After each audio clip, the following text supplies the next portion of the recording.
Someone says something that cuts deep. You feel it land, and then you say nothing at all. Not because you have nothing to say, because something in you has already decided silence is safer than words. This happens to almost everyone, but almost no one understands why it happens.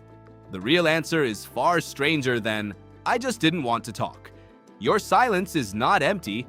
It is a very old survival response, dressed up as a modern mood. To understand it, you have to go back further than your last argument, further than your childhood even. You have to go back to your nervous system's oldest programming. For most of human history, danger meant a predator, a rival, a threat that could kill you. Your body developed exactly 3 responses to that kind of danger: fight, flight, freeze. You already know fight and flight, but freeze is the one nobody talks about. Freeze is not paralysis out of fear alone. It is a calculated shutdown.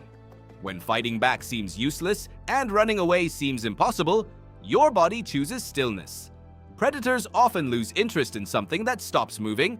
Stillness, for a huge stretch of evolutionary time, was a survival strategy.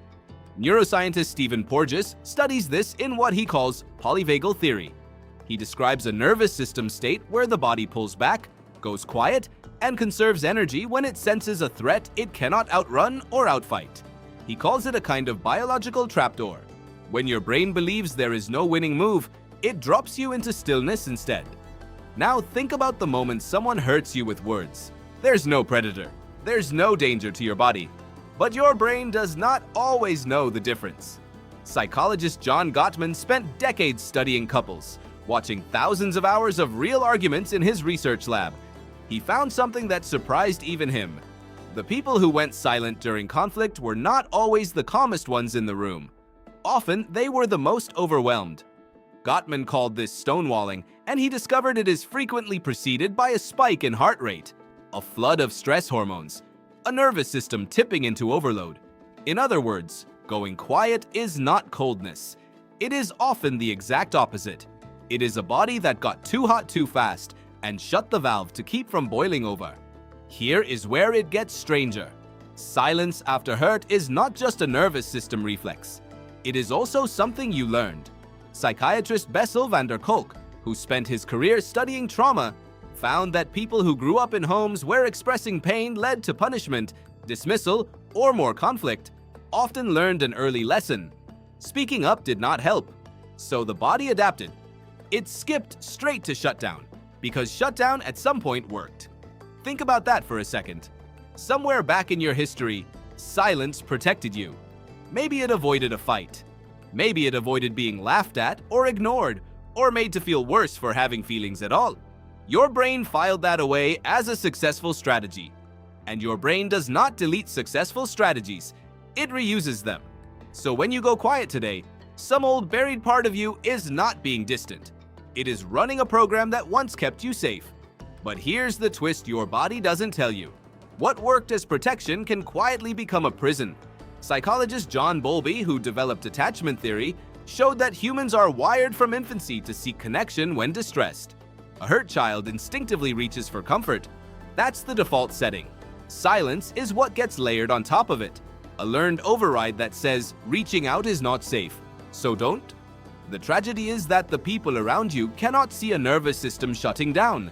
They cannot see an old survival strategy quietly running in the background. All they see is silence. And humans, being humans, tend to fill silence with the worst possible story. They don't think, this person's body has gone into protective freeze. They think, this person doesn't care. So the very response that once protected you can now be the thing that convinces the people who love you that you've pulled away. There is a strange loop hidden in all of this. You go quiet to protect yourself from more pain. But that silence often creates distance, and distance creates more pain. The protection becomes the wound. Does that mean the silence is wrong? Not exactly. It means the silence is outdated. It was built for a world of literal predators and unsafe homes. Most of the people standing in front of you now are neither. Modern researchers studying emotional regulation have found something hopeful in all this. The freeze response is not fixed. It can be noticed, it can be worked with. The first step is simply recognizing the pattern while it's happening, naming the shutdown instead of disappearing into it. Something as small as noticing I am going quiet right now can interrupt the old automatic loop just enough to create a different option. Here is the part that might surprise you most. The people who go silent when they're hurt are often the ones who feel the most, not the least. The nervous system doesn't shut down over nothing. It shuts down because the signal coming in is loud, urgent, sometimes overwhelming. Silence in this light is not evidence of a cold heart. It is evidence of a system working overtime to protect one. So the next time someone you care about goes quiet after being hurt, remember what is actually happening beneath the surface. It is not always distance. Sometimes it's an old alarm system, still running code written for a different world, doing exactly what it was built to do. And the next time you feel yourself going quiet, you might ask a different question than the one you're used to asking. Not, "What's wrong with me?" but, "What is this silence still trying to protect?" Someone says something that cuts deep. You feel it land. And this time, instead of disappearing into the silence, you notice it happening. And in that noticing, something old finally gets the chance to change.